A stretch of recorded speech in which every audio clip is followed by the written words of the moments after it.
You are welcome here, where time moves at a different pace, and where the day begins not with hurry, but with the soft chime of bells carried across cold air. Before we step inside, I invite you to get comfortable. Let your shoulders rest and notice your breathing slow and steady. You are safe here, in a place where the walls are thick with centuries of stillness. Tonight we will walk together, quietly, through a single day in the life of a medieval monk. There will be no urgency, no rushing, only the slow rhythm of prayer, work and rest, in a place where the outside world barely reaches, and where each moment is as calm as the next. We will begin before the sun has risen, when the cloister arches are still wrapped in shadow, and the stone corridors hold the night's cool breath. It is just past midnight. Outside the monastery walls, the countryside sleeps under a quilt of frost. The air is sharp and clean, scented faintly with wood smoke from the kitchen's banked embers.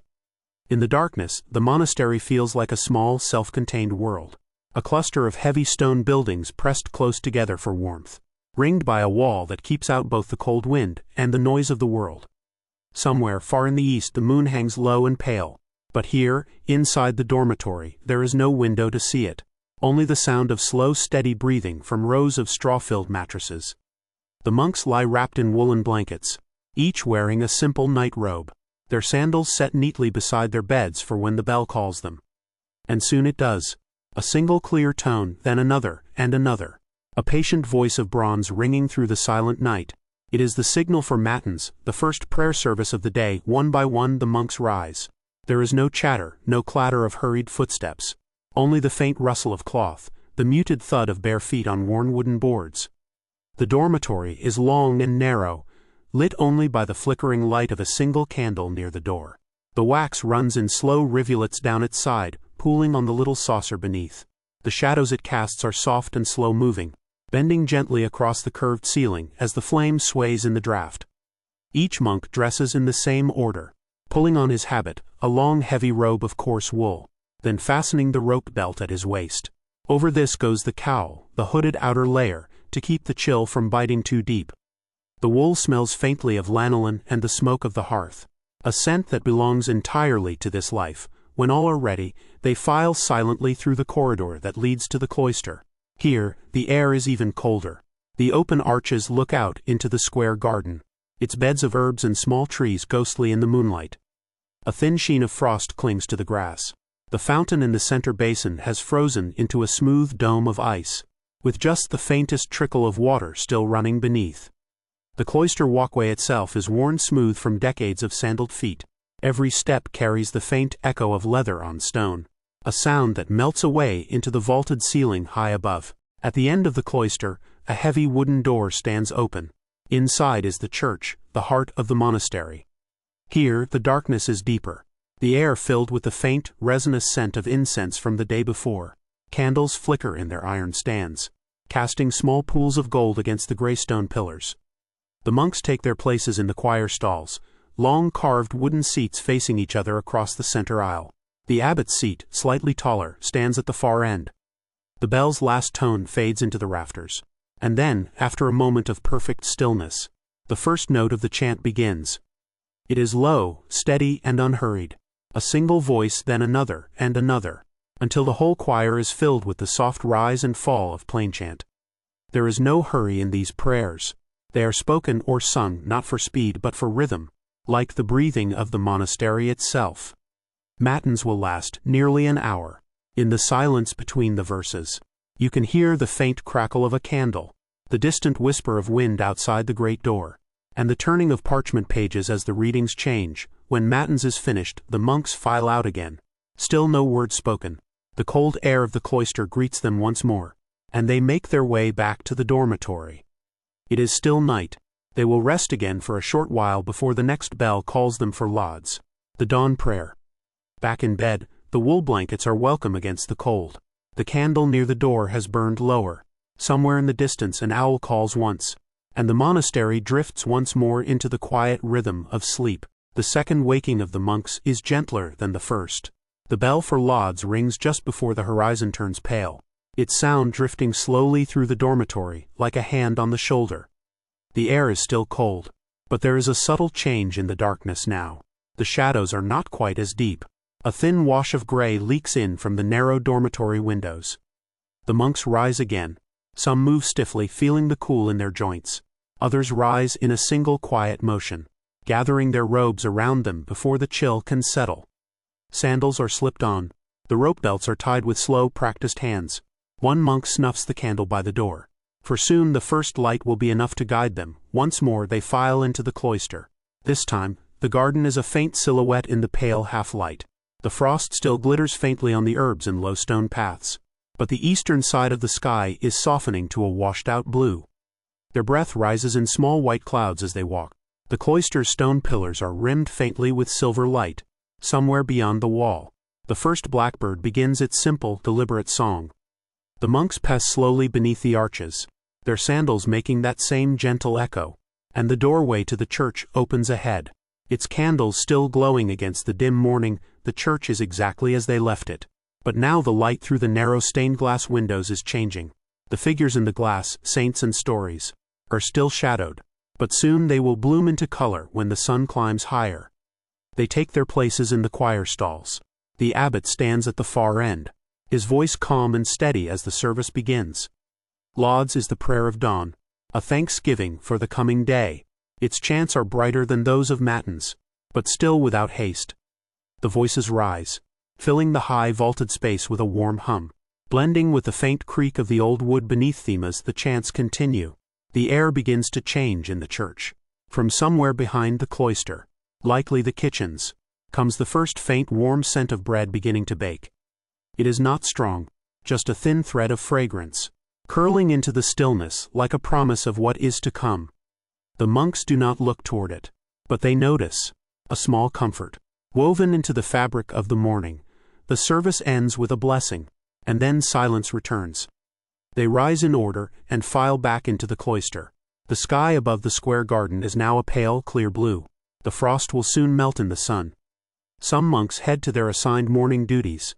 Others make their way to the chapter house for the daily reading of the rule. The monastery begins to stir, but still it is a quiet stirring. There is no rush, only the rhythm of the hours ahead. The chapter house is a large square room with stone benches built into its walls.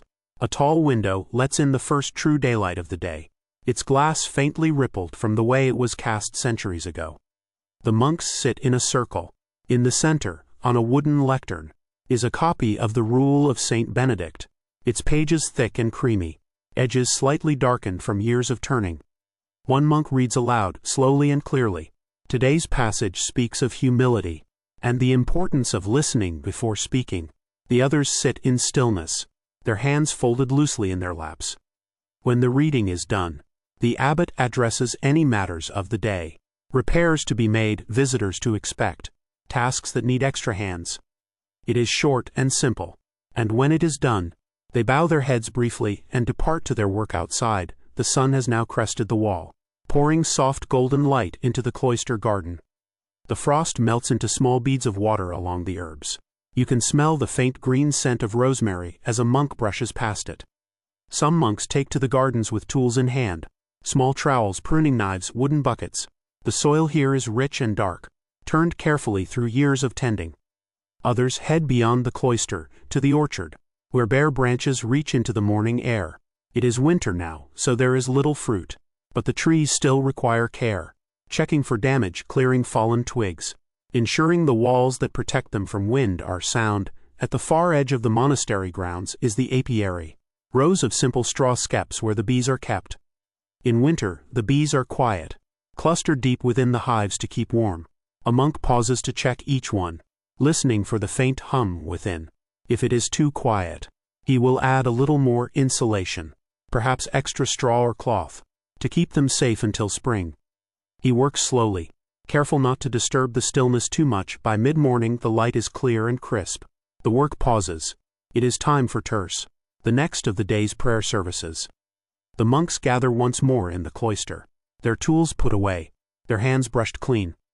As they pass beneath the arches, the sound of their footsteps is joined by the gentle toll of the bell, marking another step in the long, even rhythm of their lives. The echoes of the final chant from terce fade softly as the monks step back into the cloister. The air outside the church is warmer now, just enough to take the edge off the chill that lingered at dawn. In this quiet in-between, the monastery breathes into its morning work. Each monk knows his duty. There is no clatter of orders, no shouted instructions. Only the calm motion of habit, of a rhythm learned over years. Some move toward the gardens again, others to the kitchen, the bakery, or the small brewery. And then there are those whose work is with books and parchment, their steps turning toward the scriptorium. The scriptorium is one of the most treasured rooms in the monastery. It is long, narrow, and filled with the pale morning light that pours through tall, uncolored glass windows. No stained glass here. Clarity is more useful for the delicate work. Along each wall are wooden desks, each angled slightly to make reading and writing more comfortable. Above every desk hangs a small shelf, holding jars of ink, quills, knives for trimming parchment, and sometimes a sand shaker for drying the ink. The smell here is unlike anywhere else in the monastery. A mingling of parchment, oak, lamp oil, and the faint metallic tang of ink. One monk is already seated, his quill held lightly between fingers that have copied thousands of lines before.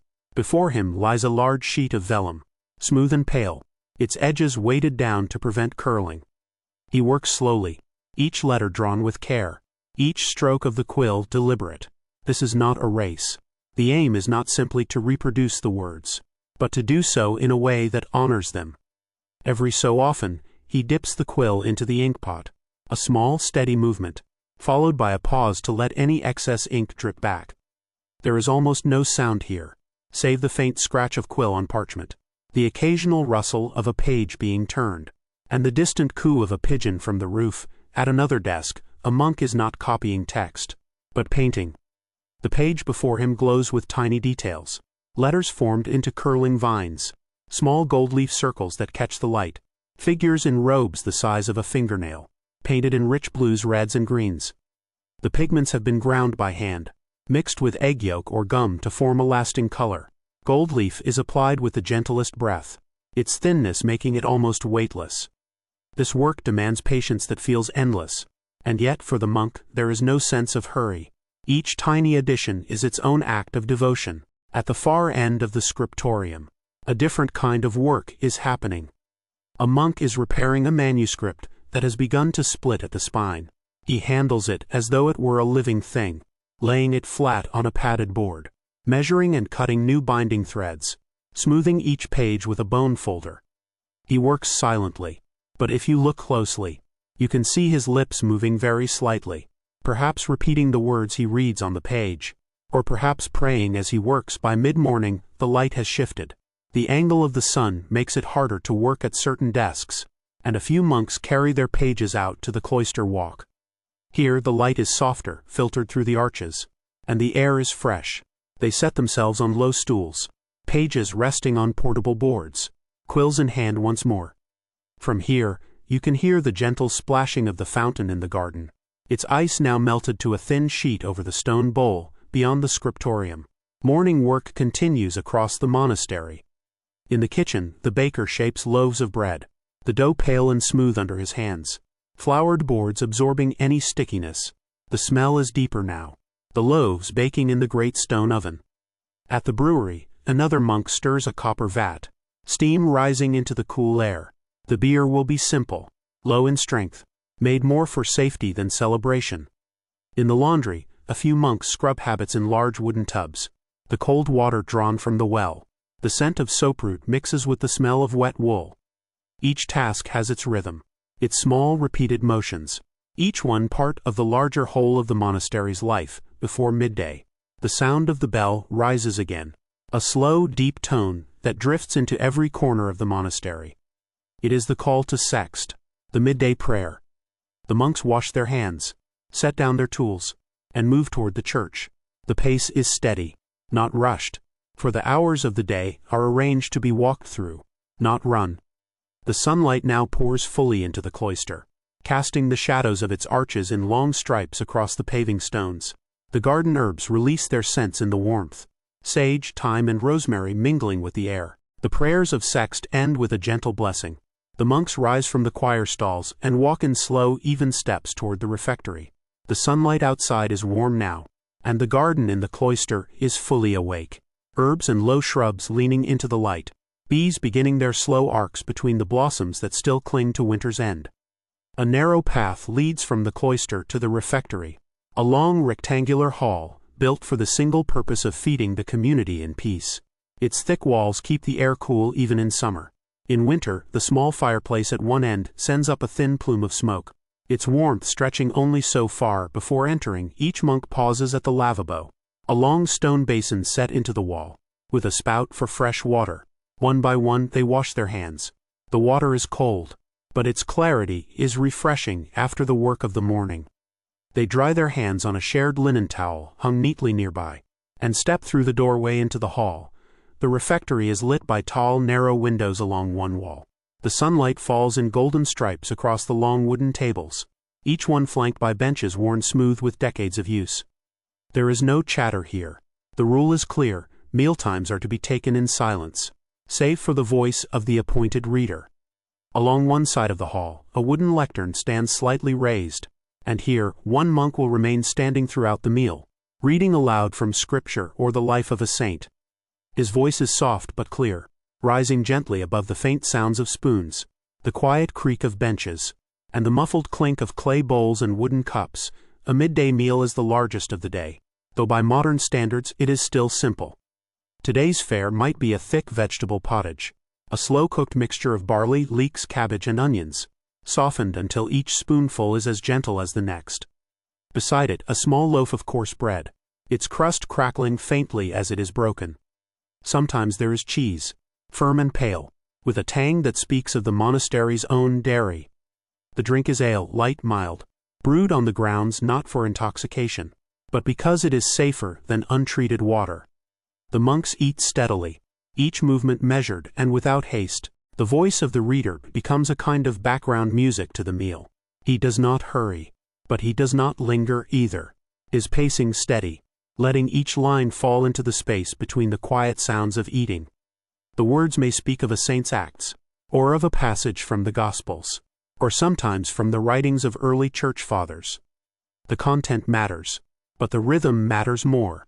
It is the sound of continuity, tying this meal to those of yesterday, and to those that will follow tomorrow. When the meal is finished, the monks sit for a moment longer, their hands resting lightly on the table. The reader stops. There is a pause. Then the abbot speaks a short prayer of thanks, and the benches scrape gently back as the community rises. No plates clatter. Each bowl, spoon, and cup is gathered carefully, carried to the scullery for washing. The scullery is smaller and darker than the refectory, but its mood is no less calm. The sound here is a soft rhythmic swish of water against clay and wood. The water is cold, but the monks' hands move steadily, wiping each dish with care, rinsing, and setting it to dry on the wooden racks. A faint scent of rosemary drifts in, perhaps from the herb garden just outside, perhaps from the soap used for the cleaning after the meal. There is a short period of quiet rest. Some monks return to their cells, lying down for a brief nap. Others walk slowly in the cloister, hands folded into their sleeves, pausing to look at the sky or the shifting play of light on stone. There is no rush to the next task. The monastery runs on the turning of the hours, and the hours turn at their own pace. Eventually, the bell sounds again, this time for none, the mid-afternoon prayer. Its tone is the same, but the light that pours through the cloister has shifted, now warmer, the shadows of the arches stretching long and thin. The monks gather once more, their steps soft against the paving stones, their sandals whispering against the cool, worn surfaces. The day is moving toward evening, but there is still work to be done before the sun dips low. The prayers of none conclude with the same gentle cadence they began with. The monks leave the church in a quiet procession, filing out into the cloister where the afternoon light now glows like honey against the pale stone. This is the last work period of the day before vespers. The pace is unhurried. The sun has begun its descent, and though there are still hours until dusk, there is already a softness to the air, a promise of evening's cool. Tasks are divided much as they were in the morning, but with a lighter touch. This is a time for tending, repairing, and finishing, not for beginning heavy labors. Some monks head to the gardens, baskets in hand, to gather herbs for the infirmary or the kitchen. Others move toward the workshops, the carpenter's shed with its scent of fresh wood shavings, the scriptorium where daylight still falls across parchment and ink, or the brewhouse where tomorrow's ale is already fermenting. A few take to the fields beyond the monastery walls, checking on the sheep or walking slowly between rows of vegetables, making sure nothing is amiss. The gardens are at their gentlest in the late afternoon. The sunlight falls at an angle, illuminating the tops of mint leaves and lavender stalks, making the small veins visible in their translucent green. 2 monks kneel near a patch of sage, snipping stems with small careful scissors, laying them into a shallow wicker basket. Nearby, another monk tends to the rows of onions, brushing soil gently away from the bulbs, to check their progress. The air is full of scents: earth, rosemary, marigold, and the occasional drift of smoke from the kitchen chimney inside the carpenter's shed. Sunlight pours through the high slats in bright dusty beams. One monk stands at a workbench, shaping the edge of a wooden stool leg with a plane. The motion is smooth and steady, each pass of the blade sending a thin curl of wood to the floor. Another is fitting a new hinge to the lid of a small chest. The tools here, adzes, mallets, chisels, are simple but well cared for, their handles worn to a satin sheen from years of use.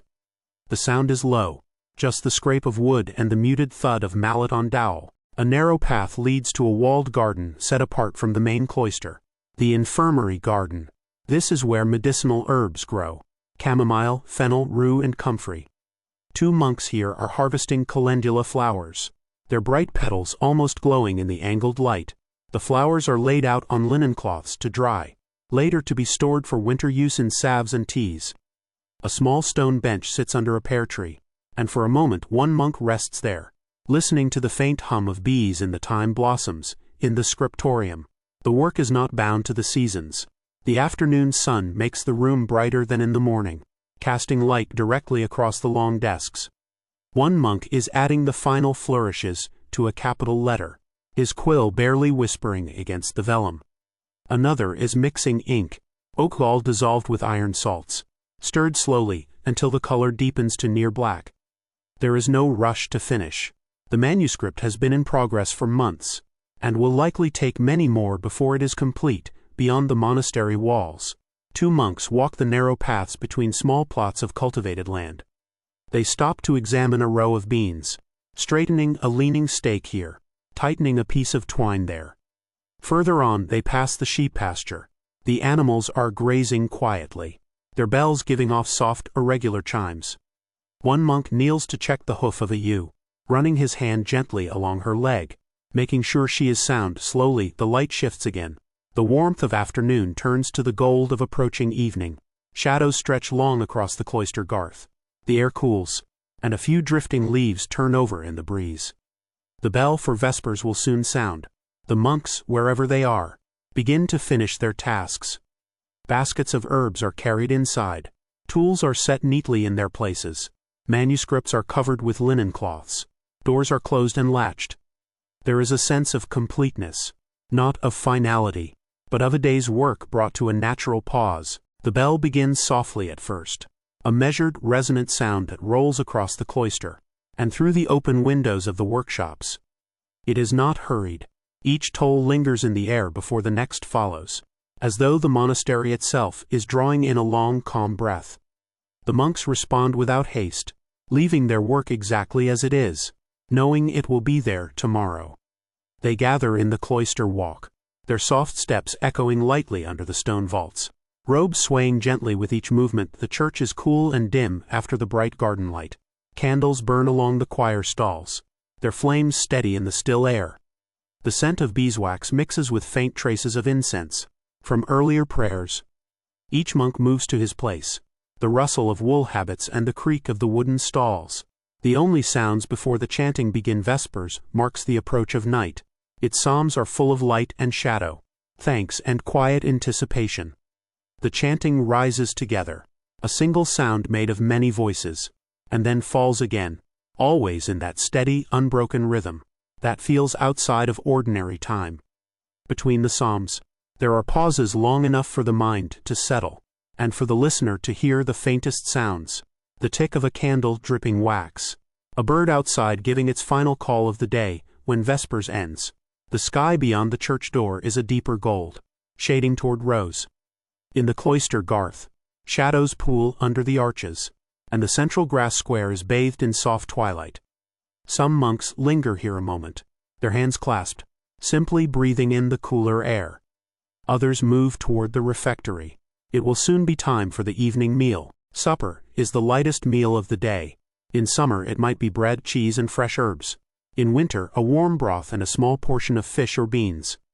The monks sit at long wooden tables, the same order as at the midday meal.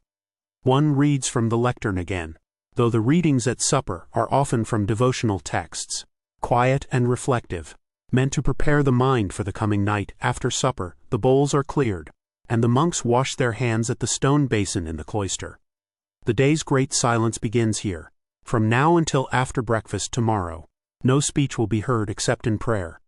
This silence is not empty, but full of thought, of rest, of unspoken companionship. Though most work is set aside after Vespers, the scriptorium may still hold a few monks. They sit at their desks by the glow of small tallow lamps, making careful notes or finishing a line before closing the book. The sound of quills scratching is slower now, like the heartbeat of a place winding down.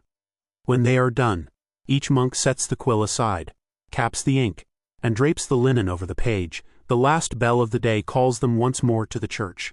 Compline is the most intimate of the hours, a closing of the mind and spirit before sleep. The candles burn lower, their light softening every edge, turning stone to gold. The chanting is gentle, almost like a lullaby, and the words are familiar to every voice there, spoken and sung countless times before. When it ends, there is no formal dismissal. The monks simply bow their heads and drift away into the night. In the dormitory, the air smells faintly of wool and wood smoke from the distant hearth. Windows are dark now, showing only the outline of trees against the moonlit sky. Each monk removes his shoes, folds his robe neatly at the foot of the bed, and lies down on the simple straw mattress. There is no talking, only the sound of shifting cloth, and the occasional sigh as muscles loosen in rest outside. The walls stand silent under the stars. The garden paths are pale ribbons in the moonlight. The cloister arches black against the night sky. Somewhere far away, an owl calls, its sound carrying faintly over the fields. Within these walls, all is still. The rhythm of the day has come full circle, ready to begin again when the first bell rings at dawn. The church door closes with a gentle click. The candles are out now, and the scent of their smoke drifts faintly into the cool night air. The cloister walk is quiet beneath the stars. The sound of sandals on worn stone fades quickly, as the monks return to the dormitory. Here, in the heart of the monastery, the silence deepens, so deep it feels like a presence of its own, settling over every stone, every arch, every leaf. If one were to step quietly into the cloister garth, the grass would be damp with evening dew. Moonlight rests on the tops of the herb beds, silvering the thyme and rosemary, turning the lavender into pale shadows. A soft breeze moves through the cloister arcade, stirring the leaves of the fig tree by the well. From somewhere in the distance, the faint gurgle of water can be heard. The fountain in the garden's corner, still flowing steadily, its rhythm unbroken even by night. In the dormitory, the monks lie on their straw mattresses, woolen blankets drawn over them. The faint creak of the wooden floor is rare now, just the sound of someone shifting for comfort. The great silence holds them, not as a rule, but as a comfort. Like a soft cloak over the whole room, a single monk is chosen for the night watch. He sits in the small wooden stall by the side altar, a single candle before him. His duty is simple: to remain awake, to pray softly, and to be present if anyone should need help. The candlelight dances against the carved stone of the columns. The shadows rise and fall, making the saints in the wall niches seem to breathe slowly, as though they too are at rest beyond the high stone walls. The fields lie in a patchwork of shadow and pale starlight. The wheat is almost ready for harvest. Its heads bow slightly in the still air. In the orchard, apples hang heavy on the boughs, glimmering faintly when a cloud moves from the moon. The farthest pasture holds the sheep, lying in a quiet cluster, their breathing almost in unison. As the night grows older, the stars seem sharper, the spaces between them more endless. Inside the dormitory, the rhythm of breath is steady, a quiet music in the dark. The beams of the roof above are black against the faint starlight that filters in through the high windows. From the kitchen hearth, the last coals glow softly, a dull red beneath a blanket of ash. Time, in this silence, seems to slow until it hardly moves at all. The same shapes hold steady, the cloister arches, the garden beds, the sleeping figures. And yet, each passing breath brings the faintest change, the cooling of the air, the drifting of a cloud across the moon, the soft turning of a sleeper on his mattress much later, though it is hard to tell when. The black of the sky begins to ease into deep blue. The stars fade one by one. A pale cold light touches the highest stone of the bell tower, just enough to outline its edges. Inside the dormitory, the monks still sleep, but the night watchman looks toward the east window, knowing the first bell will soon sound. When that bell comes, it will be the same as every day before, the beginning of another rhythm, just as steady, just as sure. But for now, the monastery rests in perfect stillness, balanced between night and day. It is here, in this still moment, that the listener may let go of the last threads of wakefulness, and drift gently into their own rest, following the quiet breath of the cloister into sleep.